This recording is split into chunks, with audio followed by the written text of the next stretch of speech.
अस्सलाम वालेकुम, मैं हूं मोहसिन शहजाद मोहसिन और आज हम इलेक्ट्रोस्टैटिक का बहुत ही इंपॉर्टेंट टॉपिक पढ़ने लगे हैं जो कि है कूलम्ब्स लॉ। हमें मालूम है कि जो चार्जेस होते हैं ये एक दूसरे को या तो अट्रैक्ट करते हैं या रिपेल करते हैं। अगर तो वो दोनों चार्जेस सेम है यानी दोनों पॉजिटिव हैं या दोनों नेगेटिव हैं तो वो एक दूसरे को रिपेल करेंगे। लेकिन अगर वो ऑपोजिट चार्ज्ड है यानी एक पॉजिटिव है और एक नेगेटिव है तो वो एक दूसरे को अट्रैक्ट करेंगे। उनकी ये जो अट्रैक्शन है या रिपल्शन है ये क्यों होती है? क्योंकि वो दोनों एक दूसरे के ऊपर फोर्स लगाते हैं। अब इन चार्जेस के दरमियान जो फोर्स होती है उसी को हम इलेक्ट्रोस्टैटिक फोर्स कहते हैं। अब इलेक्ट्रोस्टैटिक को हम पढ़ रहे हैं और फिर चार्जेस जब रेस्ट में होते हैं उसकी हम बात करते हैं तो उस वक्त जो उनके दरमियान फोर्स होती है उसको हम इलेक्ट्रोस्टैटिक फोर्स कहते हैं।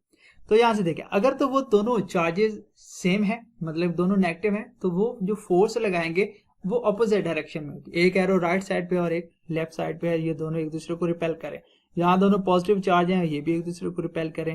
लेकिन यहाँ एक पॉजिटिव है और एक नेगेटिव है तो ये एक दूसरे को अट्रैक्ट करें। लेकिन इन सब चार्जेस के दरमियान जो डिस्टेंस है वो आर के साथ हमने डिनोट किया। आप डी भी लिख सकते हैं और आर भी लिख सकते हैं, आपकी मर्जी है। लेकिन अगर ये जो डिस्टेंस है इन दो चार्जेस के दरमियान हम कम करते हैं या ज्यादा करते हैं तो इन फोर्स पर इफेक्ट पड़ता है।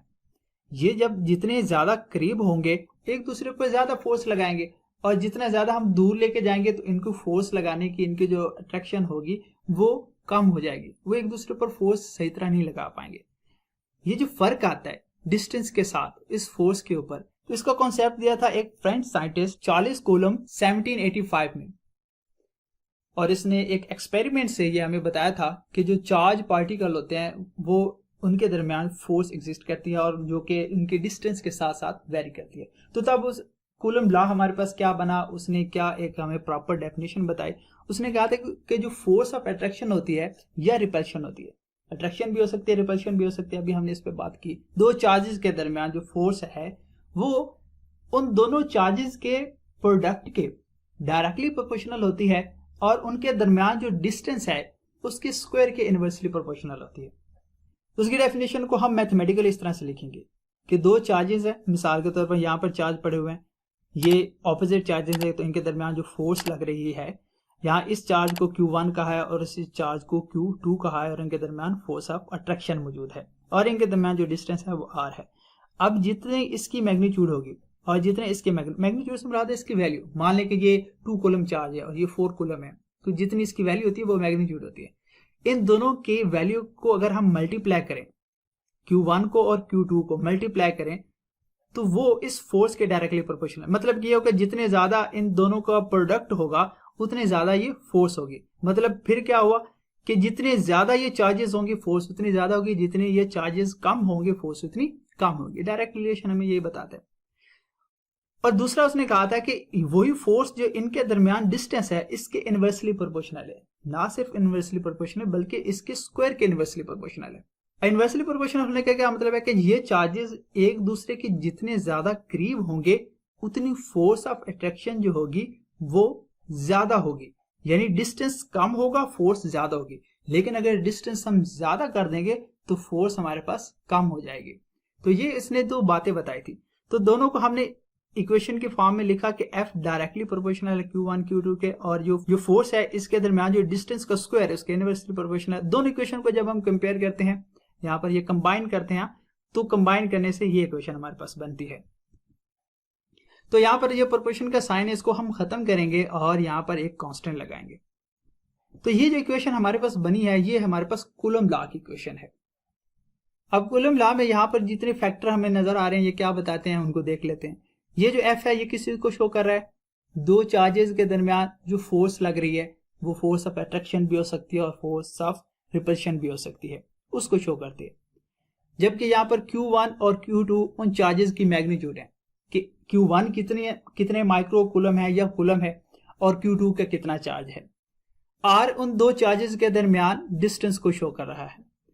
अब ये जो K है इसको हम कूलम कांस्टेंट बोलते हैं। अब ये परमिटिविटी ऑफ फ्री स्पेस होता है, मतलब कि ये हो कि इसके सादर अल्फाज में मैं कहूं कि इसकी वैल्यू जो होती है वो मीडियम पे डिपेंड करती है। अब मीडियम से क्या मतलब होगा इस बात को भी जरा समझिएगा। यहाँ पर अगर ये दो चार्ज एक दूसरे को अट्रैक्ट कर रहे हैं और हमने दरमियान में कुछ भी नहीं रखा हो, इट्स मीन कि यहाँ पर एयर मौजूद है, ठीक है। अब यहाँ पर जो इन दोनों के दरमियान मीडियम होगा वो एयर होगा। लेकिन अगर मैं कोई चीज ला के इन दोनों चार्जेस के दरमियान रख देता हूँ, साल के तौर पर मैंने यहाँ पर इन दोनों के दरमियान यहाँ पर कोई ऐसी चीज रख दी, तो क्या अब ये दोनों एक दूसरे के ऊपर उतनी ही फोर्स लगाएंगे? बिल्कुल उतनी फोर्स नहीं लगाएंगे, फोर्स में फर्क आ जाएगा। तो यहाँ जो दरमियान में मैंने कोई चीज रखी है, ये एक मीडियम और होगा। मान लें कि मैंने दरमियान में कोई एक पेज रख दिया है, तो तब उसकी फोर्स पर इफेक्ट पड़ेगा और के की वैल्यू जो होगी वो अलग होगी। तो दरमियान में जो कुछ भी हम रखते हैं वो उसका मीडियम होता है। अगर यहाँ पर एयर है तो के की वैल्यू अलग होगी, अगर एयर के अलावा यहाँ पर हम पेज रखते हैं अलग वैल्यू होगी, कोई बुक रखते हैं अलग वैल्यू होगी, या इसके अलावा कोई और मटेरियल हम रख देते हैं तब के की वैल्यू अलग होगी। तो ये होता है, इस वजह से हम कहते हैं कि जो के है वो मीडियम पे डिपेंड करता है। लेकिन अगर उन दो चार्जेस के दरमियान जो मीडियम है वो एयर है, तो तब हमारे पास जो के की वैल्यू होती है वो 9 × 10⁹ न्यूटन मीटर स्क्वायर पर कूलम स्क्वायर होती है। और लास्ट पे एक और इंपॉर्टेंट बात, कूलम लॉ सिर्फ उस वक्त वैलिड होता है कि जब जो चार्जेस हैं वो पॉइंट चार्जेस हों। अब पॉइंट चार्जेस क्या होते हैं? जिनका रेडियस उनके दरमियान जो डिस्टेंस है उसके मुकाबले में बहुत कम हो। इसका बात का मतलब क्या हुआ कि मान लें कि ये हमारे पास चार्ज है और ये क्योंकि ये एक स्फेरिकल फॉर्म में है, सर्कल जिस तरह बनता है, तो इसका कुछ ना कुछ रेडियस होगा और इस चार्ज का भी कुछ ना कुछ रेडियस होगा। अब इसका जो रेडियस है इन दोनों के दरमियान जो डिस्टेंस है उसके मुकाबले में बहुत कम होना चाहिए। ये ना हो कि इसका रेडियस बहुत बड़ा हो, कि बड़ा सा चार्ज यहाँ बड़ा हो और दरमियान में जो फोर्स, इनका जो डिस्टेंस है इनके रेडियस से कम हो, तो तब कूलम लॉ जो है वो वहां पर वैलिड नहीं रहता। तो इसके लिए शर्त क्या है कि जो चार्जेस होते हैं वो पॉइंट चार्जेस होने चाहिए। तो ऐसे चार्जेस को हम पॉइंट चार्ज बोलते हैं जिनका जो रेडियस है उन दोनों के दरमियान डिस्टेंस के मुकाबले में बहुत कम होता है। तो ये था हमारे पास कूलम लॉ।